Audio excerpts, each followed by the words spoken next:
At kung nakatanggap ka ng agency invitation, ito ang mga dapat mong gawin para magkaroon ka ng official contract dito sa Bigo. Pag open mo ng Bigo, may makikita kang Jamie sa baba ng screen sa may kanan. Ay, ito patakita ko sa screen natin. And then, sa taas niya, may makikita ka yung katapat ng Creator Center is may sign with us. Pindutin mo yung sign with us na yan and then makikita mo na yung broadcaster verification. Pag pindot mo ng broadcaster verification, may makikita ka na dyan. Napifill upan mo. Dapat yung country naka-Philippines and then yung email address mo. Susunod dyan yung personal information. Yung may makikita kayo dyan na enter verification code.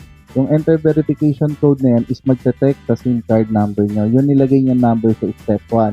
Then last name, first name, then yung ID card number. Dito maraming nare-reject sa ID card number. So ilalagay nyo dyan yung number card nung nire-register nyong ID. Example, yung national ID. May makikita kayo dyan, ayan papakita ko sa screen na merong number ang bawat ID. Then, ang susunod yan, mag-upload kayo ng picture, harap, likod, saka yung hawak mo yung ID. Make sure lang na malinaw yung kuha niya sa picture na nababasa na yung pati nasa ID. Kasi dito maraming nare-reject and then proceed ka na dyan sa next step.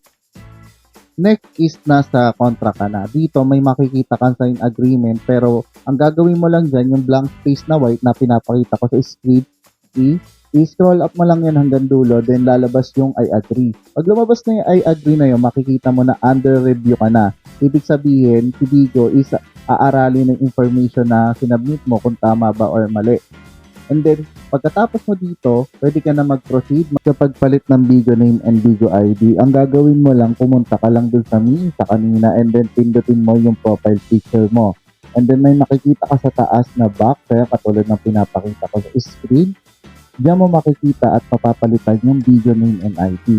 About naman sa pangalan mo, meron naman tayong binibigay ng mga tag name kung tawagin para idudugtong mo yun sa iyong pangalan. And then sa Bigo ID, lalagay mo lang Ebo, then underscore. Tapos dudugtungan mo lang ulit yun ng pangalan mo.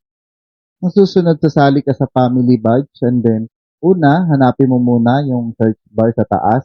Then search mo Fujiko 2024 at pagka lumabas na yung profile account ko, click mo lang yon, makikita mo yung PH Evolution dyan sa profile ko. I-click mo lang yon, tapos may makikita kang join sa baba.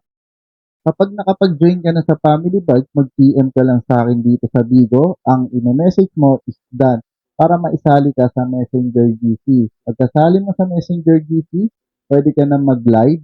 And once again, congratulations and welcome in advance new host.